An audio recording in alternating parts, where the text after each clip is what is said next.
Hi, welcome to the Crystal Walters podcast. I'm Crystal Walters. This is my grandma, Jeanne Walters. Good And afternoon. welcome. We are going to be discussing her life and some things that she's learned, and hopefully it will help you as you listen. So, Jeanne, if you don't mind, would you share with us some of your history and background, where you came from, what you've learned, and what got you to where you are right now? I came from New Jersey, a family of 8 children. I was the one near the end and the one that was always walking off the property or doing her thing. I grew up in New Jersey, got married, had my children there, and moved to where did I move to first? Out of state, and it was to Massachusetts. Beautiful in Massachusetts. I love the water, the change of weather. You don't like it, you just wait 20 minutes, maybe half an hour. Lightning will strike, the sun will shine, it'll rain. We had snow once that was so deep it broke a tree branch that came towards the big picture window, and we were trying to get out of the way in a hurry, but luckily it caught on something just under the roof, which was nice. And from there, I went to uh, Utah. That was an experience. Next, I went to New Mexico, where I was able to open my own store and begin the animal rescue, Fur and Feathers Animals Assistant in Pie Town, New Mexico. And that was heartbreaking and rewarding all at the same time. I didn't like the way people treated their children, so I opened up my store so there would be an art department and a place to repair bikes that they could learn. And then the school had a little program that the children would put things together and needed a place to sell them. And they used my store. It was quite an experience. And I wound up rescuing animals. I had 11 in my little tiny yard. So I made a little maze so they would have to walk in and out to get to the food and then come back to the door or go potty. And this way they were getting some extra exercise weaving in and out of the yard. The children loved coming there. They didn't have much to do in the summer. So the one little girl, she said there's a paddle trough in the back. We could use that for a swimming pool. And I looked at the holes in the bottom and thought, what could I do? So we had the children, mostly the boys, gather large cardboard boxes. We put those on the bottom. Then we put a big tarp in there. We took duct tape and ran it all over the place so it would have a stable bottom and not wear out too fast. And then we filled it up. And I said to the children, you need to step in this pan before you step into the pool and keep it clean because I don't have a filter and I can't be emptying it out every day. And they did. They listened. I put Lysol in one part, and I put a little bit of bleach in the pool, which kept the green down and the germs down. And they loved it. Next, they did. I got the mothers and fathers involved. One of the local cattlemen gave me hay ties. It must have been a 3-foot pile because he had no place to get rid of them. And we made a volleyball net. And then we made a hanging swing from the big maple tree. It was enjoyable. I loved doing it. I wrote a book about my life because my nephew, Gary Lee, who travels out of the country quite often, at one of our family reunions, he didn't know what we were talking about. So he asked me to put him in emails, and I sent them through to his sister, and she put in a little book, but it was missing a lot of information. So I did this book, My Life, the Rewards. And many of it was learning and it was rewarding. And I tell how I got here and how I noticed what was happening. But no matter where I went, it just seemed I would be involved in correcting what is wrong. And at times I would be nervous, like when 5 druggies came to my property here and were looking for the person who called the sheriff. I saw what was happening. I knew what that bag was that they were dropping off at the neighbors, and I wasn't going to back down. I quickly called the head of the neighborhood watch, and she sent her son, William, who was training to be a Navy SEAL. And he backed his car in right up to me, and he said, "Are those the people?" In the meantime, the 5 of them had backed across the street to stay on their property. And I said, "Yes." So William shouted at the top of his lungs, "Jeanne, do you need any?" And at the same time, he's bringing down his right hand as if he's holding a gun and yells loudly, "Help." Well, they all ran in the house, and he came and sat with me until other fellows could come. The man across the street, Don, came with his rifle at his side, and he said, "You're either a stupid old lady or you're brave." I said, "I know I'm not stupid." Brave? I was scared, but I knew I couldn't back down. There were 11 children coming here every day to play with something and be safe, and I couldn't back down. So that was about it, and that's what got everything going. It was the little pebble that dropped in the stream or little pond and made a ripple, because the neighborhood found out, and they said, if that old lady can stand her ground against what's happening, let's get in there and do what we need to do. They could have left out the old lady part. So have you always been helping people throughout your whole life? Pretty much, yes. I loved going out. I didn't like being in the house. I liked being outside. So I went out there and cut the lawn for neighbors, shovel the snow, walk their dogs, watch their children. And that's basically how I learned from other people that it's not just one person that helps somebody. It's a whole town, our whole neighborhood. It's just we pull together to help a neighbor. I love that. Thank you for sharing. So, you've had so many interactions with the various people. Has there been anything that stood out to you the most of things that have worked to help you get along with others to be able to stand up for yourself and help others be able to stand up for themselves? It's in my book. Perfect. I lived in Quemado. I was there 1 year. And within that year, I made a difference, but I didn't realize it. And when I came back to the story after lunch, because I didn't have any need to lock the door, because most town people in that town were honest. And there was 2 teachers sitting at the art table, and they put a pile of papers in front of me and said, has to be corrected, and you're the one that can do it. I said, I don't even work at the school anymore. How can I be of help? And I don't have children in the school. And they said, that's why.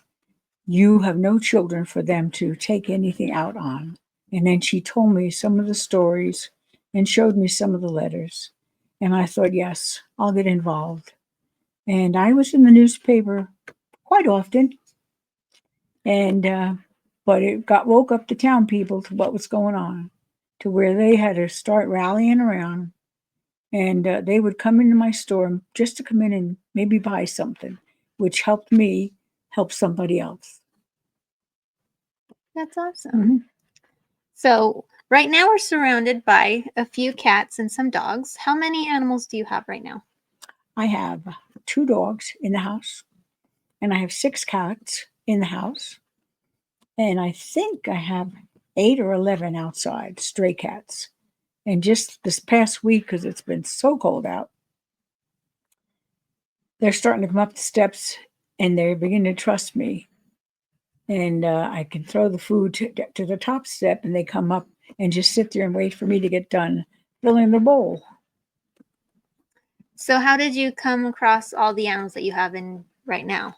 So we have the ones that are outside, so that makes sense that they just came and lived under your house. What about the ones that are living inside your house? That would be Luna. She's oh, I forget what type of cat she is, but oh, hey, little cat, Rocky, your We butt. have one kitten here that's just loving the attention. I had a little girl from across the street who didn't speak very good English. She was 4 years old, but she spoke very good Spanish. And I had maybe the command of 30 words. And she came over to visit me. And while she was there, her father came and he saw this cat. And I said, yeah, look at that cat. And it's pregnant. He said, that's our cat. And so I said, can I have it? And he said, yes. Well, it was like the week before, I was getting out of my van, and this little cat I had not seen before came up to me, and it was like talking to me, meow. And so I went and got it some food, and I did that all week until she let me pick her up, and that's when I knew she was pregnant. And then I was given a 2-week-old cat whose eyes were not opened yet. And September 1st, Luna had her babies. She had 4 babies. And I was in my rocking chair feeding the little stray, which I called Traveler. And she sat there. She wanted the baby to be in the closet with the other babies, and she took care of it, which meant I did not have to get up every 3 hours during the night to feed it. So she was a blessing. And that's how it is, one just after another. And the strays started showing up, and I told Heavenly Father, you send the food and I will feed them.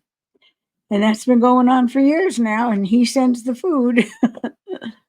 And they're doing well, but I would like it if I could sum something up better, because I'm not able to get under the house anymore. And I only put in cardboard boxes and some insulation that wasn't fiberglass, or it was something that was friendly to human life and animal life. So I don't know how many are coming and going. There's a definite 5, although I have seen others.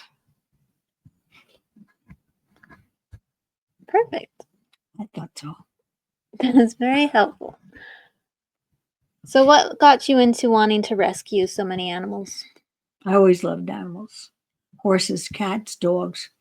Not snakes so much, but I would not run one over. I would get out, get a stick, and throw it to the side of the road. I was at my daughter's house living there, and I went out to get a live trap or to check it to see if I had caught another cat to go get it fixed. And then it was a snake. And I yelled, hey, here's a snake in here, to my daughter. And 5 minutes later, the kids next door came with their mother. We want to see the snake. Is it poisonous?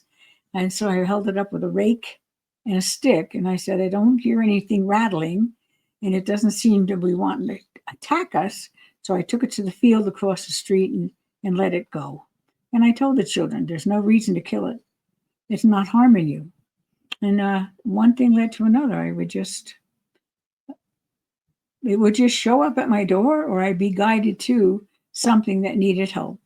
The one dog I have now, Willow, was found on state land, which is 1 block away from us, and it was starving to death. It was just a little puppy, I think maybe 2.5 months old. And people who didn't want their dogs or whatever would just leave them in state land to die. And my neighbor picked this one up, kept it for 5 days, and then gave it to me and paid for me to get it fixed and get the shots and food. And she's with us ever since. And she's a survivor, and she's a good watcher. So there. Amazing. So what advice would you give to any people who are struggling in the community or feeling a part of the community? Well, I turn to God, Heavenly Father, And you know, the saying that squeaky wheel gets the grease. Well, I weary him so much that he has to say, "Here comes Jean again. Listen and give her what she needs." Because I'm trying to do what's right for everyone. And whatever it says in the scriptures, I try to keep in my life. And get involved. A friendly hello, a smile, just a wave. Sometimes that's all a person needs. I had helped a lady who lived up the street. I didn't know her. She was Navajo. And every day I'd be in the yard. She'd pass by with a little 3-year-old. And I would say hi and how are you? And they would just keep walking and, say hi back. And then one night at 10 o'clock, there was a loud bang at the door. I didn't hear anyone coming. The dogs didn't bark. And my sister was with me. And I went to the door, and this lady pushed the door open, pushed her child in, and quickly shut it and stood behind it. And I said, "What's going on?" She said, "My husband, he's out, he's drunk." So we got quiet until the truck went by. And she explained to us, what do you do? What if she was there when there and why? I said, "Well, why did you come here?" Because you were the only one friendly towards me. So that's why I say, if you see somebody, even if you're walking in the line towards the library or into store, if you see someone coming right at you, just give them a hi, how are you? Good morning, good day. It makes a difference in someone's life. Thank you for sharing that. I love how when we're able to help one another, we feel uplifted in ourselves. Mm-hmm.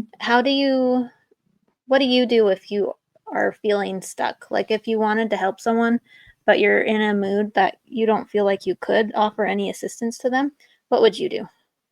I go to myself and I go sit down somewhere. And I usually pray and try to figure out what's going on, how can help my understanding, help me to figure out what I'm supposed to do, how do I help this person. Um, we have someone 2 lots over who moved in the beginning of summer, and she has scoliosis, and she has a rod in her back. And I was ill, had just gotten out of the hospital, and when she came there, I wasn't able to get over and welcome her. When I was able to, I drove my little car over and asked how I could help. And I said I could run my I could run my extension cord and my hose so you can have water and electric until your power pole gets on there. And she says, "Oh no, I don't want to impose." So I went home because I still wasn't feeling well. And the next day I thought, what am I doing? She can't live there by herself. And it was 101 degrees yesterday. So I went over there and I said, "Look, swallow your pride. And I'm not going out of my way. I've got my extension cord and the hose ready. Let's get this together." So she drove me to Walmart, bought what she needed for her side, and she now has water and electric until the power pole can get put in. That's how you get involved. Just a little hello. So have you always been like that throughout your life? Oh no, I used to be shy. How did you overcome your shyness? When I was married and had children, and I saw how they were being treated, I had to speak up. And then I saw other children, and I opened my mouth. And that's how I became the bossy old lady. Do you like that title? Oh yeah, I like Wonder Woman better. I wonder what the woman's going to do next. How did you get that title? They have to buy my book. Oh, tell them where to find it. Oh, my book is on Amazon. My Life, The Rewards by Jeanne Walters. Jeanne. And there's 20 nice reviews. Not a lot of sales. I'm not going to get rich. But so far, a couple people have called and put some wonderful words into my brain about how it helped them. So if it helps anyone, it's succeeded. What are you hoping that the reader will learn from your book? How to come out of your shell. There's other people worse off than whatever you're going through. Cry for help, get the help you need, and then try to help others. Because in helping others, it takes your mind off what's really upsetting yourself. I love that. Thank you. You're welcome. All right. Is there any last remarks you'd like to tell the audience? Nothing I can think of off the top of my little brain. Just pray about who you can help. In the morning, I say my prayers. I thank Him for the safety of the night and that I'm still able to do what I do. And then I ask, what can I do with my time, talent, and health to help another and for myself? Don't forget yourself. Make sure you have something to do at the end of each day. The more stressful, the more fun. Don't just eat chocolate bars. Watch a good murder program or something and say, that's what I should have done to so and so. Well, that's not godlike. But anyway, you get the picture. Do your best, and God will do the rest. That's amazing. Thank you very much. We appreciate your time. And for everyone who's listening, I hope that was helpful and that you find something of value to be able to add to your life. And again, if you want to read her book, go to Amazon and type in My Life, the Rewards by Jeanne Walters. Thank you. Have a great day.